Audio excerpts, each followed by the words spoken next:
Spatula. Wrist. Dipper. No, the Big Dipper.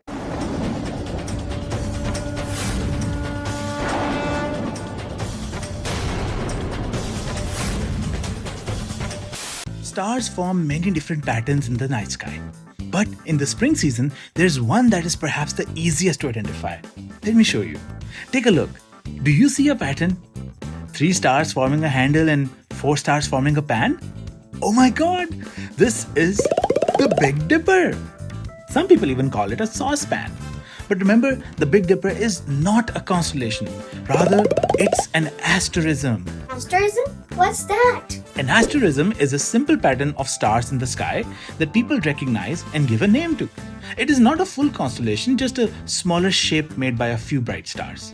The Big Dipper is made up of 7 stars of similar brightness and is easily visible in the sky throughout the spring season here in the northern hemisphere as well as into early summer. This dipper, or saucepan, is part of a larger constellation called Ursa Major, also known as the Great Bear, or Dubbe Akbar in Arabic. But honestly, I struggle to find a bear here. Do you see one? I agree. I don't see a bear. Yeah, I think I'll stick with the Big Dipper for now. Now, of course, it's important to remember that this is just a chance pattern that our brain recognizes as a dipper in the sky. In reality, the stars are separated by vast distances, and if we could view them from any other point in space, they would not look anything like this shape. The Big Dipper isn't just a fun pattern to spot and show your friends and family. It's incredibly useful for navigating the night sky. If you follow the gentle curve of this handle, it leads you to a yellowish star called Arcturus. Now, we're going to explore this particular star, but at another time. But the real magic comes from the last 2 stars of the pan, also known as pointer stars. If we point our view from these 2 stars downward in this particular view, we can find the North Star, or Polaris, or the Pole Star, and in Urdu and Arabic, the Qutbi Sitara. North Star, Polaris. Okay. Here's the really interesting part. A lot of people, and I mean a lot, believe that the North Star is the brightest star in the night sky. But as you can see, that is not the case. So remember, North Star is not the brightest star in the night sky.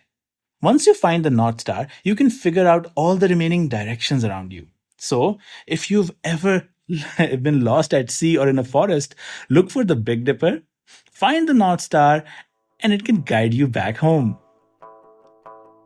Before maps and compasses, we humans had the sky.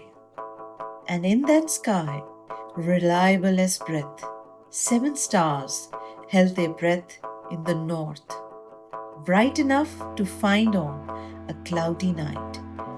In the ancient Arabic star tradition, those stars share a tragic memory. Here, the bowl is not a bear, but a bier, a funeral litter carrying the body of a father named Naash.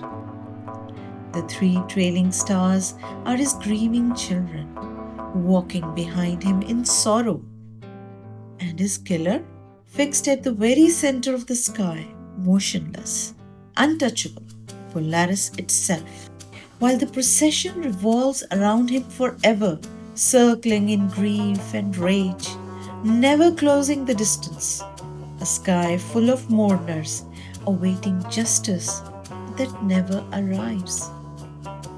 Al-Sufi preserved this in his book, The Book of Fixed Stars, where he recorded that at the very tip of the handle, leading the mourners, stands the star known today as Al-Qaid, the leader or chief of the daughters.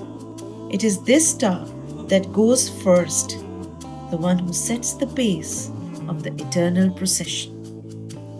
Closer to us in time, in the years before the American Civil War, enslaved people moving through darkness towards an uncertain freedom looked up in the same stars and called them the drinking gourd, the ladle-shaped gourd they knew from daily life.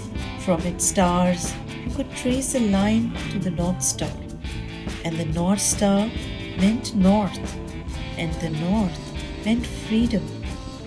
Harriet Tubman, a short but mighty lady, followed it before returning south again and again to lead nearly 70 others to safety.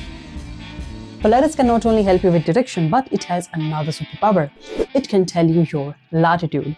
So knowing how much high Polaris is from the ground, you can know what is your latitude on, or what is the latitude of your location on Earth. That means how far away you are from the equator. So if you are at the North Pole, where the latitude is 90 degrees, you're going to see Polaris directly overhead. And if you go to the equator, where the latitude is 0, the Polaris is going to be at the horizon, the place where the sky and the land meets. So let's take the example of Kochi, where the latitude is 10 degrees. So to find the latitude there, or to confirm the latitude of this 10 degrees, what we're going to need? We're going to need our telescope. No, the sky can be measured in degrees, and we're going to use our fists and our fingers and our thumbs to measure that. So this thing over here is actually 10 degrees when your fist is at the arm's length.